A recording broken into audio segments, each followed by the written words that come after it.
Ginunita ngayong araw, May 27 sa taong kasalukuyan ng mga Muslim sa bansa ang pagdiriwang ng Eid al-Adha o kilala rin bilang Feast of Sacrifice, isa sa pinakamahalagang okasyon sa relihiyong Islam.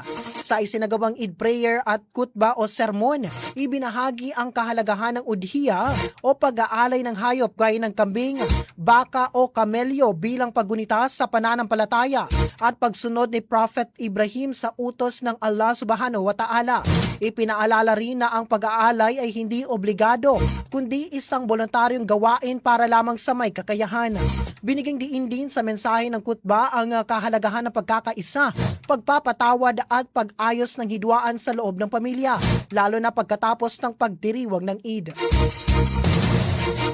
Mga ka-Nation, mga kabombo, ating pakinggan ang naging eksklusibong panayam ng Star FM Cotabato kay Ustad sa Sadan A. Abdul. Ibig sabihin ng Eid al-Adha, ito yung araw ng pagkakatay. Sino yung may kakayahan na kumatay, maaring kambing, baka o di kay kamelyo, so pwede silang magkatay. Para saan yun? So ibibigay na, una-una is bibigay nila sa kanilang pamilya, lulutuin nila sa kanilang pamilya. So, ibibigay nila sa kanilang kapitbahay at ibibigay nila sa mga tao nangangailangan. So, yun yung Adha. Ibig sabihin ng Adha is yung pagkatay. So, isa ito sa pinakamahalagang araw sa amin bilang mga Muslim. Kasi dito nangyayari yung utos ng Allah Subhanahu wa Ta'ala sa Prophet Ibrahim na katayin niya yung anak niya si Ismail. So, yun ay utos ng Allah Subhanahu wa Ta'ala. Pero hindi niya din nakatay si Ismail dahil pinalitan ng Allah Subhanahu wa Ta'ala ng kambing. So, pero tayo, hindi na tayo kumakate ng tao. Ganyan.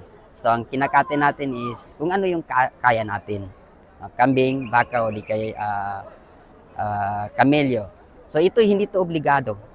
Sunatul muakkada. Ito ay optional lang. Kung kaya mo, okay lang. Kung hindi mo kaya, okay lang din. So, yun po yung ginugunita natin sa araw na ito. So, kasama rin sa utos ng Allah Subhanahu wa Ta'ala, pagkatapos ng Eid, dapat yung may mga problema na pamilya, so dapat bigyan nila yun ng solusyon after the Eid. So kalimutan mo na ang lahat ng mga problema, so dapat magsaya-saya tayo sa araw na ito. Sana yung lahat ng pamilya na may problema, mag-anak, so through the Eid, so dapat ayusin nila yung kanilang mga problema at ayusin nila yung kung ano man yung problema sa kanila. So,